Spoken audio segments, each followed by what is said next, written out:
Hi everyone, so welcome to the video. So today's video is going to be on bone marrow aspirate and bone marrow biopsy. So when you're doing this procedure, you insert a needle into a bone, usually the sternum or the posterior superior iliac spine. So you traverse to your skin, subcutaneous tissue, your cortical bone, spongy bone, you enter your bone marrow and you aspirate some material through the syringe.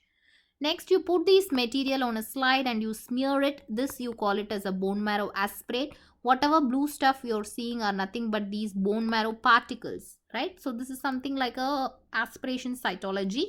So this is bone marrow aspirate. Whereas when you take a bone marrow biopsy, you reinsert the needle and you take a core of bone from the site where you're performing. So this you process like any other specimen in pathology like your uterus or anything. You put it in formalin, then you process it after adding decalcifying solution, and then you examine under the microscope. So basically aspirate is like a cytology, whereas bone marrow biopsy is like processing the other tissues. You have to put it in formalin and process. So when you look a bone marrow aspirate under a microscope, it looks like this. All these blue stuff are the bone marrow particles and all these are cells, your hematopoietic cells. So pertaining to bone marrow aspirate, I want to highlight one thing. So this is very important. Any guess what it is? Here you have a big cell with a nucleus surrounding which you have similar appearing cells. So these are erythroids. So this is how a erythroid appears in a bone marrow. Your dark nuclei with some amount of polychromatic cytoplasm and all those. So why do you think these erythroids are surrounding your macrophage? So nobody will surround anyone without any purpose. So everyone is selfish. So similarly, your erythroids is going to surround your macrophage to take up ferritin. So your macrophages are the one, your bone marrow macrophage will have ferritin. So you all know iron is needed for your RBCs. So this macrophage is going to provide iron to the developing RBCs. So they're going to help these RBCs. So these macrophages which are going to provide iron, we call them nurse cells in the bone marrow.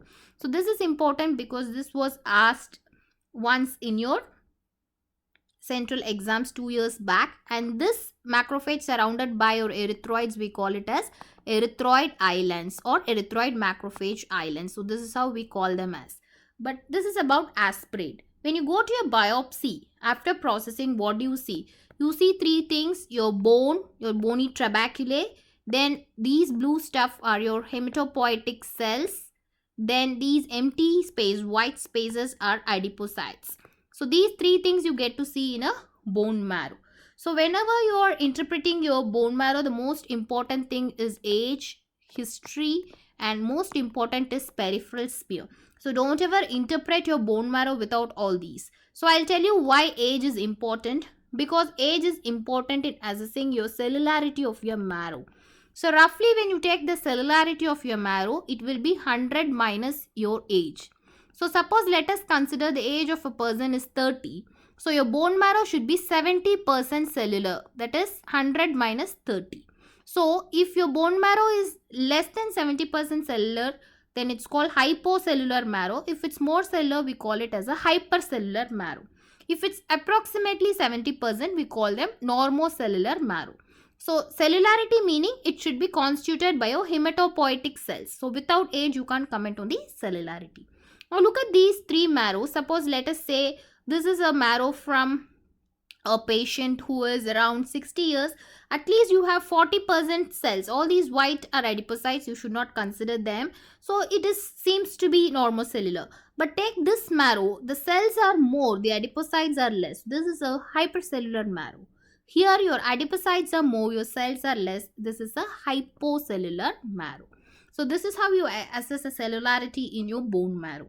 Next, when you go to hyper, what do you see? The hematopoietic cells, where are they present? So you have RBCs, your erythroid islands, which I already told, which appears like ink blue dots. So these are erythroid islands. Then your megakaryocyte is a physiological giant cell. They appear big with multiple lobes. The rest are all granulocytes. Okay, so this is how you make out the cells. And your megakaryocytes are always present near the sinusoid. See, you are able to see endothelial cells and megakaryocytes are usually present near the sinusoid. So this is about the bone marrow aspirate and biopsy and how they look. Thank you.